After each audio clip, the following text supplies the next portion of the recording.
Well, hey guys, it's Tom. If you watched my last video asking people if they were born after 1975 and read the comments, thank you very much for a great string of comments on that video. If you read those comments, you saw a lot of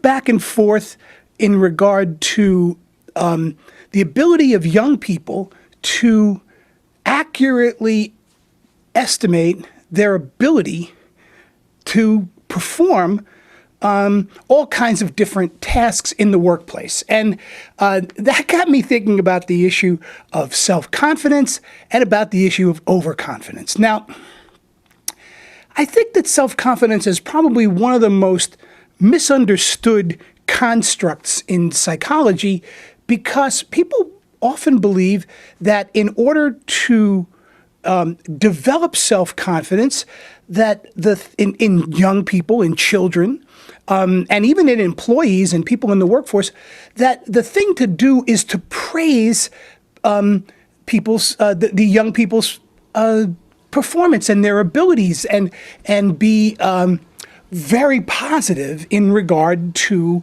giving feedback about performance. Now, in fact, if you take a look at the psychological literature on the issue of overconfidence, which has been studied a good deal, by the way, you find that actually self-confidence is very closely related to getting accurate feedback. So, in other words, if I'm not doing well, but I'm receiving a lot of positive feedback about my performance, not about my effort or about my energy, but about my performance, then I'm doing making one of the classic errors in any kind of improvement, which is practicing your faults. You know, like one of the things that golfers and athletes of all kinds talk about is be careful that you don't practice your mistakes, because you get better at making those mistakes if you practice them. So in thinking about overconfidence, I thought I'd make a quick video about the issue of overconfidence and about the kinds of overconfidence that there are, because there are basically in the psychological literature three types of overconfidence.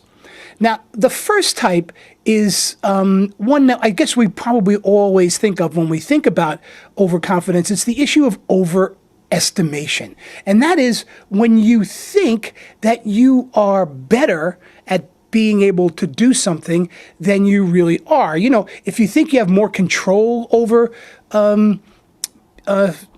factors than you think you do. If you've looked at my videos, I made videos about luck, and people reacted very strongly to that. Luck has nothing to do with my performance. It's all about what I've done and my ability and how I practice and so on. Okay, that's one of the types of overconfidence that we are very prone to, which is thinking that we have more control over events than we actually do. There's lots of books written now about probability and how probability plays into factors of performance that is very, very interesting. So type 1 overconfidence is overestimation. Type 2 is something called overplacement. Now, overplacement is, I smile because overplacement has been captured succinctly by the writer and wit Garrison Keillor in his fictional town of Lake Wobegon, where all the men are handsome, all the women are beautiful, and all the children are above average. So overplacement is when we place ourselves higher in the distribution of an ability than our performance actually warrants. This is a great study of American male drivers.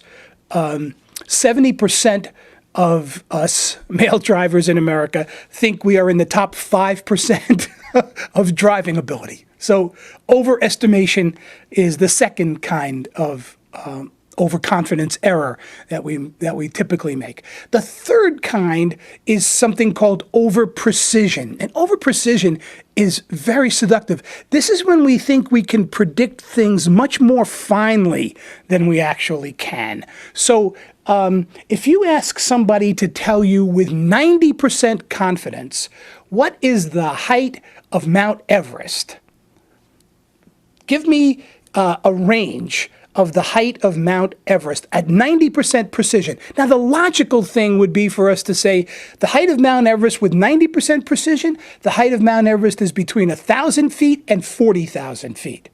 That would take it all in, and you'd have a 90% chance, better than 90% chance, of getting that right. But what do most people do? They don't do that. Not most people. People who make this kind of over-precision error, they say, I'm 90% confident that the height of Mount Everest is between 26,005 and 29,008 feet. And guess what? Very often that's not right. By the way, I don't know the height of Mount Everest. I just use that as an example that popped into my head. So anyway, those are the three types of overconfidence errors, if you will, that we typically make, we humans typically make. Now, why is this important? Well, the temple to Apollo that the Delphic oracle was said to speak at had a two-word admonition that was very wise and has stood the test of thousands of years of time, and that is, know thyself. Now, if I know that I am prone to making overestimation errors just because of how I'm built and how I'm baked and what my personality is like and my history, whatever the reasons, forget about the reasons, but I know that I am given to making those kinds of errors. I know myself, and so therefore, when I make an estimation of performance, one of the things I can ask myself is, wait a minute, am I doing that thing that I always do? It's kind of like driving a car that always pulls to one side. You know, you ever driven a car that pulls like to the left all the time? Well, what do you do when you're driving that car? You have to pull to the right in order to keep that car going on a straight path.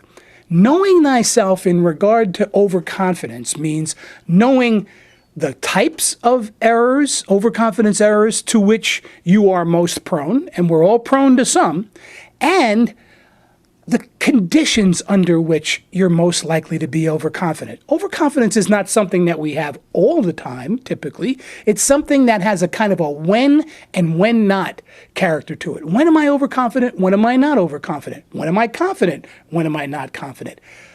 The better we get at being able to identify those situations that we demonstrate overconfidence in and the types of overconfidence that we demonstrate, the better able we'll be to make a correction for that. The better we'll able to be to compensate for it. So, thanks for your comments on that last video. I'm looking forward to hearing your thoughts about overconfidence. Remember, overconfidence is something that we all have some struggle with, and it seems to be getting more prevalent, and it also seems to be something that's becoming more expensive. One of the things that the charlatans of all kinds take advantage of are people's overconfidence that they know what's going on in a situation when very often we don't. So thanks very much. See you again soon. Take care. Bye-bye.